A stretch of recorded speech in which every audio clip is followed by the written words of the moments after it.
After selling more than 550 houses as real estate agents and flipping more than 20 homes ourselves, these are the 5 biggest mistakes that my wife and I have seen sellers make that can cost them thousands or even tens of thousands of dollars. Mistake number 5, advertising. Now, I wouldn't really expect the average Joe to know how to market a house for sale, but this is actually the biggest mistake that I see listing agents make. Now, what do I mean by advertising? Simply put, just telling people that you have a house for sale. But what's the first thing that they're gonna ask for?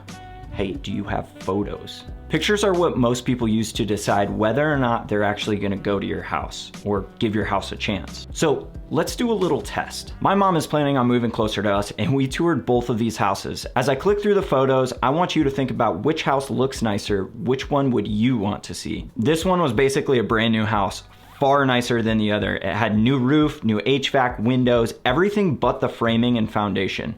But most buyers didn't give it the time of day because the photos were trash. My personal opinion is that agents who are too cheap for professional photos are scum of the industry. If they use photos like that, run. Now that you understand how important photos are, let's go over the million different ways to advertise because I think it's really important to understand that before we dive into the actual mistake that listing agents are making. So this is a picture from Alex Hormozi's book showing the different ways to advertise. I'll give you a quick overview. Each big circle you see is a bucket of different ways to advertise. The top 2 big circles are outreach. This is communication from one person to one person. The difference between the 2 circles, one is warm, which is people you know, the other is cold, which is people you don't know. The smaller circles inside are different ways that you can reach out to people. So think email, text messages, voicemail, phone call, snail mail. You can think of a million different ways to reach out to people. The bottom left circle, posting content, is free to do. So think Facebook, YouTube, putting signs in your yard. But each circle inside can be broken up even further. Let's use Facebook for example. You can make a post on your page, you can post in groups, you can post on Facebook Marketplace. You can see there are almost infinite possibilities just within this bucket. Now the right circle is ads. Anywhere you post content, but you pay to put that content in front of people. So you might be wondering, why would you pay when you can do this for free? Here's an example. My wife has 9,000-ish followers on Instagram, but when she posts, only 30% of her Instagram followers actually see it. We recently listed a duplex and we wanted more people to see it, so we spent roughly $400 on Facebook and Instagram ads. The results of that are as follows. 69,000 people saw the ad, 155 people reached out to us directly about the property, over 40 people, I think closer to 60 people, showed up at the open house, and we got 21 offers on this property. Now, I hear agents literally brag about not spending money on marketing, but all I hear is, I do not care about my clients. Guess what? To reliably show a property to tens of thousands or even hundreds of thousands of people, it takes money. Now, if you're sitting there thinking, I'll just list my house as a for sale by owner on Zillow. I did that as a fun experiment when we were moving out of Charlotte, and I got roughly 10 calls per day from real estate agents. Each and every one of them said, I have a buyer for you. And I said, awesome. We are happy to pay a buyer's agent commission. When would you guys like to do a showing? We're really flexible. Not a single one of them actually had a buyer. Most people don't know this, but in order for Zillow to get access to the MLS data all across the country, they had to sign an agreement with the National Association of Realtors saying that they would not post for sale by owner listings next to the houses that were listed on the market. And most people don't know that you have to go into Zillow and actually flip over to the for sale by owner. And the people that do are generally real estate agents. And that's how some people get all of their business. If you're still thinking about doing a for sale by owner, we are actually selling some of our rental properties in North Carolina without paying a listing agent. And we're still getting market value for them. So I'm gonna create a video later on showing you exactly how to do that. Just make sure you hit subscribe and click the bell so you get notified when it's released. Mistake number 4, and this is a big one because it's prepping the house for the market.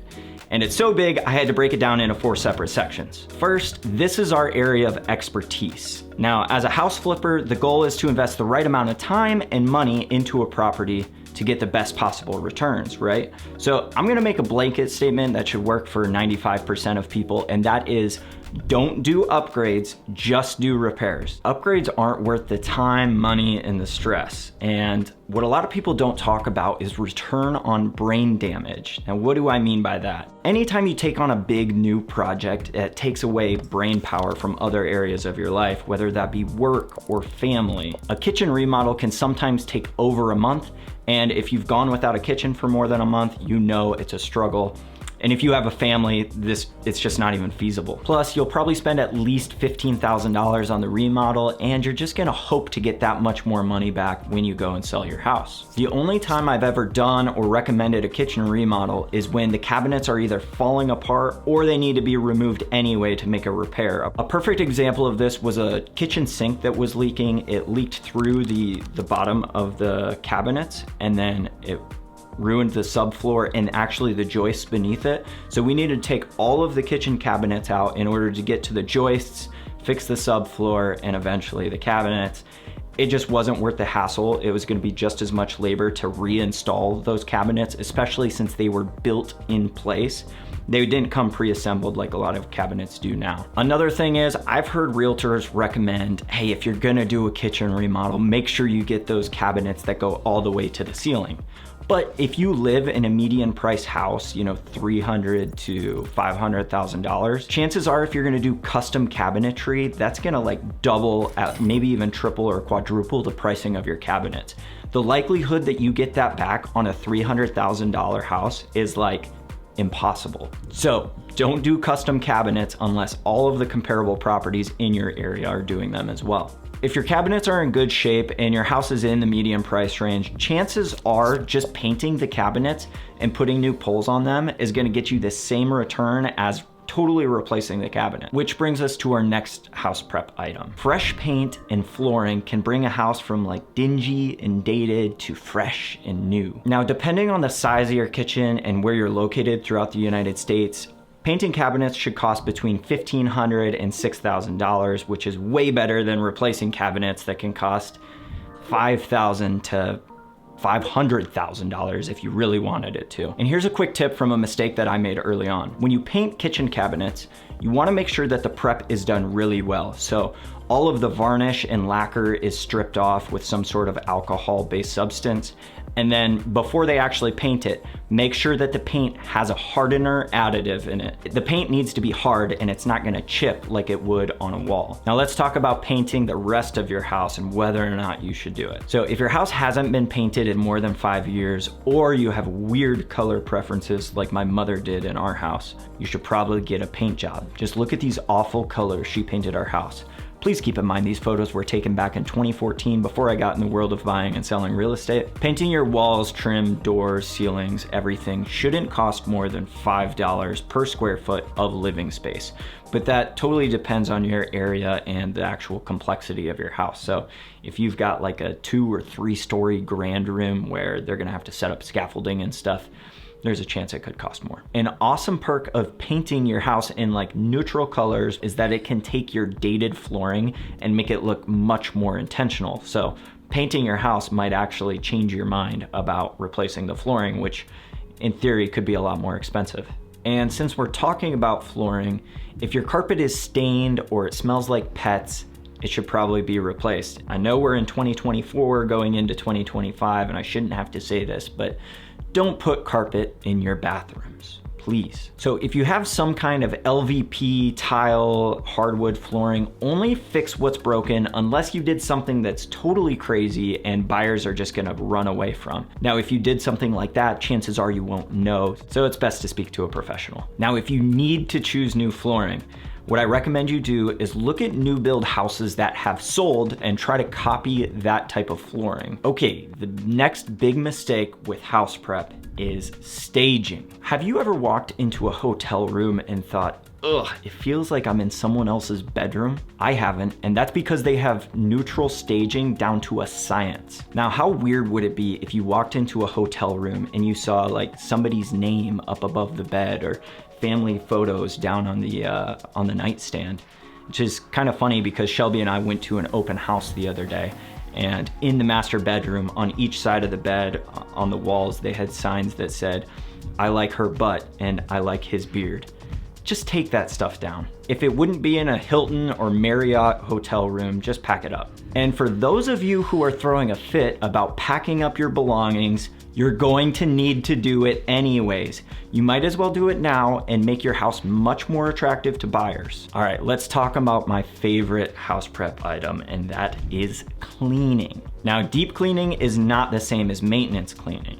What do I mean by that? Think of a spring cleaning where you take everything out of the house and you just clean everything. The buyer should walk in and feel like they can rub their hand on anything. There's not gonna be any dust. It all looks spotless. A good example of that is when you open your windows and look in the sill, we have like dirt inside of there, just dust, from outside. All that kind of stuff should be clean. A perfect example of this is a buyer that one of our agents worked with. Now, Jason isn't your regular real estate agent. He was a project manager for a custom home builder for 8 years, and then later went on for I think 12 years to work in the state government in the real estate sector. Needless to say, this guy knows houses. So as he was showing his buyers this house that was built in the 50s, he was pointing things out to them that would make any normal buyer just kind of run away, be like, I don't want anything to do with it. Things like the roof wasn't leaking, but it was clearly at the end of its life. And the windows were original, so they were like 70 years old. I think the water heater was over 20 years old. Those are only supposed to last for 8. And the HVAC was like 30 years old. So like, all of the main big ticket items of the house were about to go out. Even though Jason tried to explain that there was over $30,000 in repairs or upgrades that needed to happen in the next few years, his buyers didn't care. Why? Because all of the other houses that they looked at were occupied, they were staged weird. The other houses that they saw before this one weren't well prepped. It was funny, he said as they were trying to lift up the windows, clearly they weren't working very well and they were super dated, but they looked inside of the windowsill and it was like somebody had just sat there with a bucket of soap and scrubbed it, and it was like perfectly clean. The house was well staged, it was very neutral, and all of the other houses that they had saw right before that just didn't give them that feeling. And one thing to keep in mind as the seller is buyers make emotional decisions. I even did it with the house that we live in right now. So mistake number 3, hiring the wrong agent. Now, every other point that I made and that I'm going to make later on in this video can be avoided by choosing the wrong agent. Shelby and I joke all the time about how easy it is to get your real estate license and how all of a sudden you get your license and that immediately qualifies you as a professional to help people buy and sell the biggest asset that they will possibly ever own. But the reality is the bar is super low. In the future, I'm gonna do a video on interview questions to ask a real estate agent before you hire them, but I'll give you an abbreviated version now. A few things you should ask for. Number 1, referrals. Now, go to someone that you trust in business that you think would know whether or not a real estate agent would be good and ask them, hey, do you have an agent that you recommend? But just because they like someone, don't take their word for it. I highly recommend you to look for reviews. Look in areas that it's not gonna be easy for them to fake reviews. Google is actually really hard to fake reviews on. Another thing to look for is proof of experience. Look at their previous listing photos. Ask them how long the house was on the market. Did it sell for list price? Why or why not? But if you want to take the easy route, use today's sponsor, 5 Pillars Team, owned by my powerhouse wife, Shelby, and I. We're happy to help you in Central Kentucky, and if you're not local, we'd love to connect you with a realtor that we personally trust anywhere in the nation. And that's a realtor who won't make mistake number 2. Not knowing the market. Everything in this video depends on your market. A perfect example of this is we have a friend who lives and flips a bunch of houses in San Antonio, Texas. In San Antonio, there's roughly 7.5 months of inventory. What that means is if no new houses hit the market today, it would take 7.5 months if all the houses kept selling at the current pace for their market to run out of houses. On top of that, houses are normally selling for 4% below list price. Now compare that to somewhere like where we are in Lexington, Kentucky, our inventory is under 2 months, but that's looking at the entire market. Now, if we were talking about an $800,000 property, those statistics might change drastically considering the median sales price in Lexington is $330,000. Which leads us to mistake number 1, pricing. This is another big issue I have with listing agents who don't spend any money on advertising, because if they're only spending a couple $100s on photos, or maybe not even spending that, what do they have to lose? They've got nothing on the line and are probably far more willing to let your house sit on the market and put a listing price out there that's kind of unrealistic. And unfortunately, that is the strategy that some agents take. They get as many listing agreements signed knowing that in the future they're gonna ask their seller to price drop,